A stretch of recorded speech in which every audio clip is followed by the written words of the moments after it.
You're living the dream, making YouTube videos for a living. Maybe you're even doing it part-time, in which case you may also have a job. In either case, your time is at a premium. This is why many creators sell merchandise or merch to earn supplementary or even primary revenue. Today, I'll show you how to do it without putting a hurting on your schedule. I'm Seth from the channel Seth's Bike Hacks, where I take my audience with me on mountain biking adventures. Whether you're selling t-shirts, hats, or anything else with your logo on it, branded merch is a huge win for both you and your fans. Some creators use merch to supplement their income, while others have made it their main revenue stream. There's no right or wrong time to start selling merch, but clues in your comment section should be your first indicator.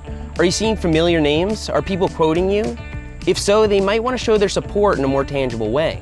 Throughout my mountain biking adventures, my audience has become familiar with certain catchphrases and sayings. This Smash t-shirt I'm wearing has an inside joke on it, which any of my subscribers would instantly recognize. That makes it the perfect way for them to show their support and signal to other subscribers that they watch my channel. Surely you've seen other examples like that shirt, and maybe you even own a few bits of branded merchandise. But someone needs to design this stuff, warehouse it, ship it out, and handle complaints when something goes wrong. Where would you, a busy creator, find the time to do that?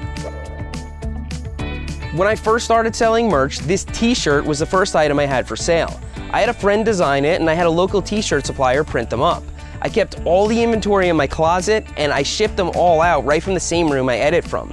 I had to buy shipping supplies, I had to buy inventory, and when a size got low in stock, I had to make another minimum order, which could be thousands of dollars. As my audience grew, so did the workload. I'd be up late shipping out t-shirts, and I realized that before long, this wouldn't be a very viable business model.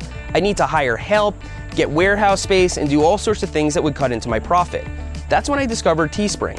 Services like Teespring allow you to sell a range of over 35 different products, including shirts, mugs, phone cases, and even pillows, without ever handling physical products. Just decide what you want to sell, list it on their site, and sit back while they handle the logistics. The seller, in this case Teespring, takes a cut of the sale to cover their costs, and you get the remaining profit. Using a t-shirt as an example, you may be left with $8 to $10 of each sale, depending on the purchase price.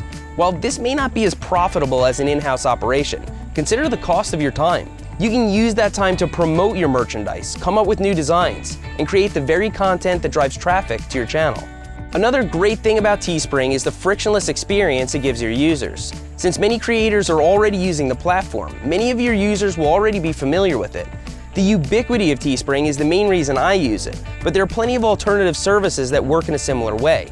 The main idea is to let the professionals handle your fulfillment, while you focus on what you do best. A key point to consider is timing. Leveraging an event or exciting change in your channel is a great way to spur sales and even impulse buys. Let's say you're redesigning your channel logo.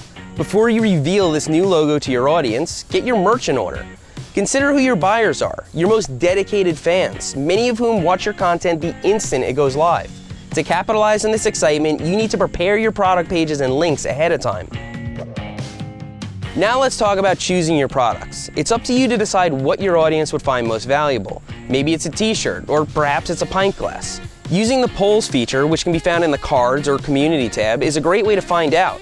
Ask your audience what they want to see, and then read the comments for additional suggestions. Going back to the example of a t-shirt, a simple logo is often the best place to start. Inside jokes, catchphrases, or designs relating to your channel are also great to incorporate into merchandise. This rendering is of me riding behind my dog Drama as he wears an action camera. To my viewers, this is a fond memory of a well-loved video. So how do you prepare branded merchandise? If you're just making a logo tee or coffee mug, it could be as simple as uploading your original logo design file. But many of us want to create new artwork, and that's a job for a graphic designer. Maybe you can use the designer who made your logo, or perhaps you can find a designer in your audience. If you know other creators, asking who they use would be a great place to start as well. There are also sites like 99 Designs and Fiverr where you can put your project out to bid and let designers come to you. Based on my personal experience, a lot of full-time graphic designers will want a minimum of around $150 to make a simple original design. This number can fluctuate wildly based on your demands as well as how in demand the artist is. Quality design work can be a great investment that pays you back in full, but it all starts with the guidelines that you put in place. Using bullet points about your channel and audience is a good way to give the designer some inspiration. Be concise in your instructions and provide real-world examples whenever possible. At the onset of the design process, the artist will usually give you some rough drafts. From there, you can provide further instructions on what you want to see. Also, consider taking the artist's suggestions. After all, you did hire a professional.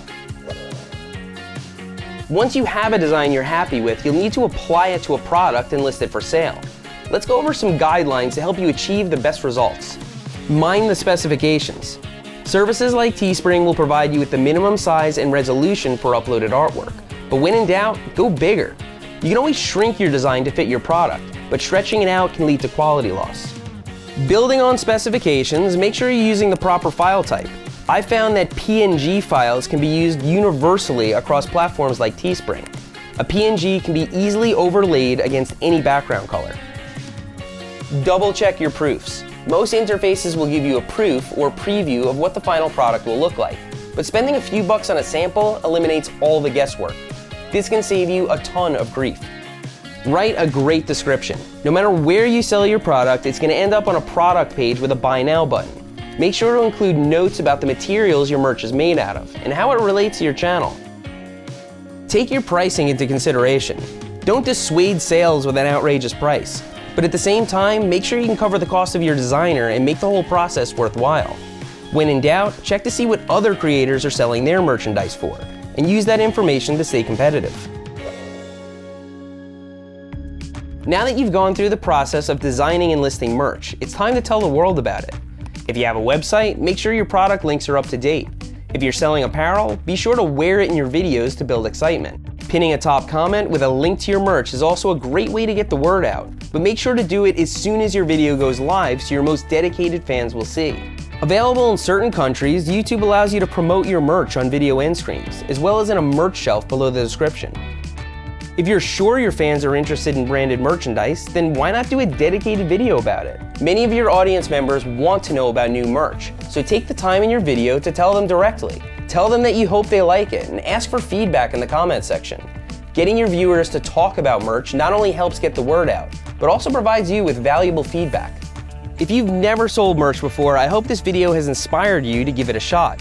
If you have, make sure to share some of your own tips in the comments below to help fellow creators. Subscribe for more great tips and tricks here on the official YouTube Creators channel, and make sure you come visit me over at Seth's Bike Hacks.